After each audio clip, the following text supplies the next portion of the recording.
Speaker, I'm asked about where fuel supplies are, and I'll tell you where they're not. They're in the 4 refineries that shut on their watch. That's the whole point.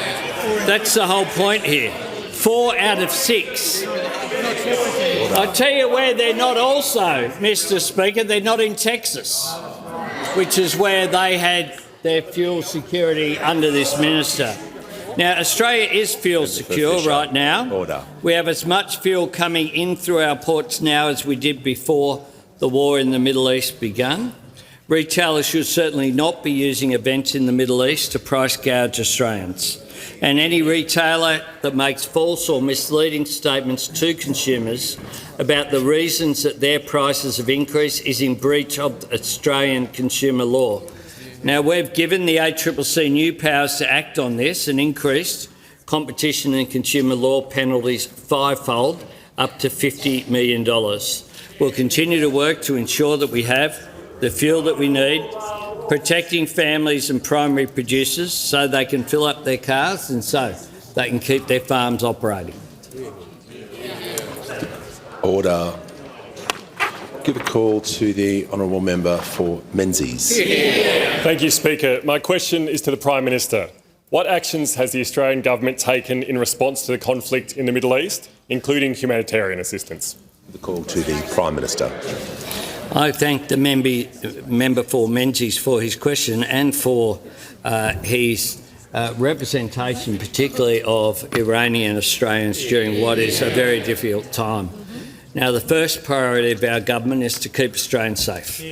We've taken action to help ensure that safety. This morning I announced that Australia will contribute to the collective defence of Gulf nations under attack from Iran, deploying an E-7A Wedgetail aircraft to the region and providing a number of advanced medium-range air-to-air missiles to the United Arab Emirates. This is a defensive weapon.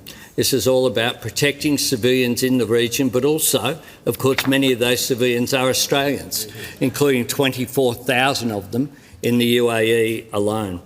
The conflict is volatile and Australians in the region remain at risk, which is why we say to Australians who are offered a trip home, please take up the opportunity which is there. Since the 4th of March, more than 2,600 Australians have returned on 18 flights. A further 4 flights are scheduled to depart for Australia later today. Mr. Speaker, I can also confirm that late last night the Australian government issued 5 humanitarian visas to members of the Iranian women's soccer team. Australians stand in solidarity with these brave women. They are safe in Australia and they should feel at home here.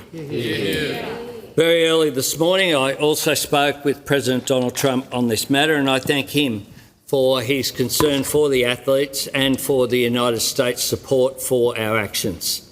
This is a very delicate situation for these women. Their decisions have not been made lightly, and we have made it clear that if there are other members of the team who make a decision to ask for support, they will receive it from Australia.